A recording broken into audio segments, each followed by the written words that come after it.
Sing on. You will win the wreath of fame. If not in life, it will bloom gloriously over your tomb.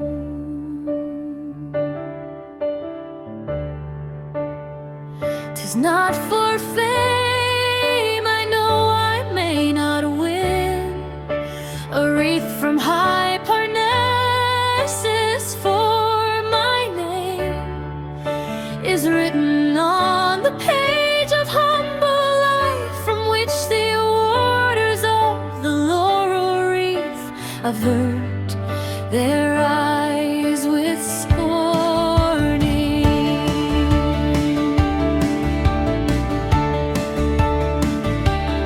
I have felt the mildew of affliction, the east wind of withering contempt, the pelting storms of care and toil and bitterness and woe in almost every form I too have known. The darkness of bereavement and keen pangs which woman may not utter, though her heart consume amid their fierceness, and her brain burn to a living cinder, though the wound which is so hard to bear lie festering deep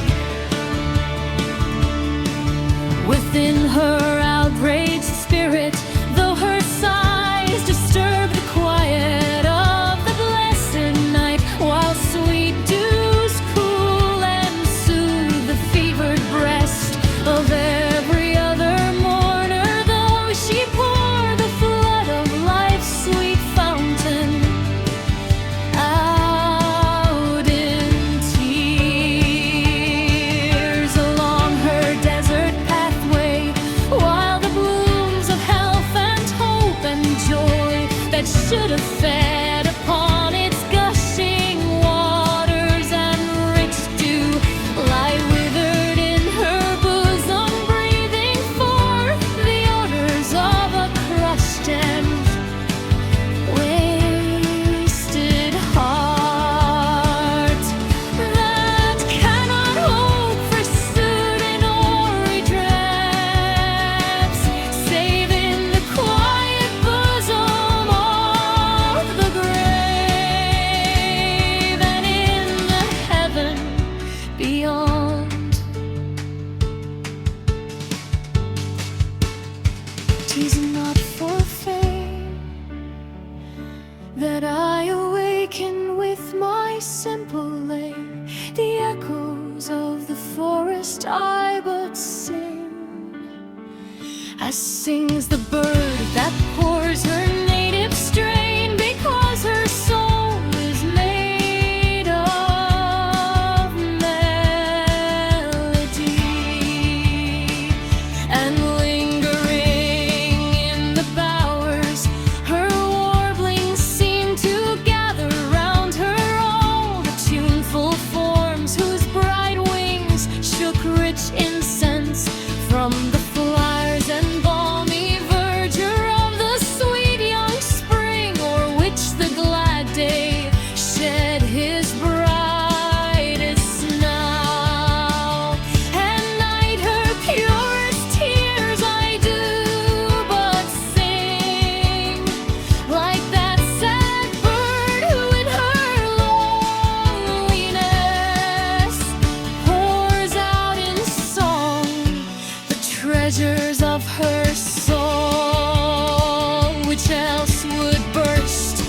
her bosom, which has naught on which to lavish the warm streams that gush up from her trembling heart, and pours them forth upon the sighing winds in fitful strains.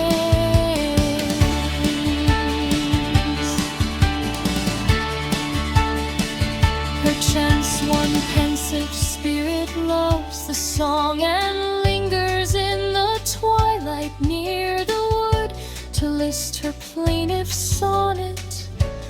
which unlocks the sealed fountain of a hidden grief that pensive listener or some grateful child may miss the lone bird's song. What time her wings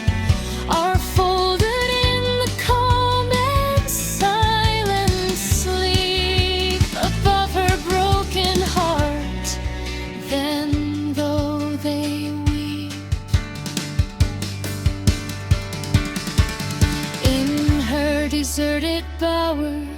and hang rich wreaths of ever-living flowers upon her grave, what will it profit her who would have slept as deep and sweet without them?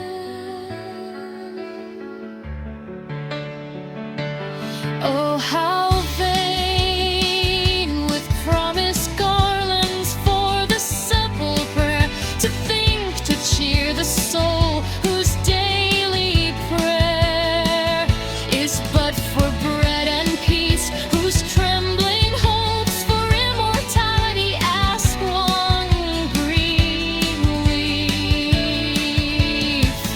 from off the healing trees that grow beside the pure poised river of eternal life.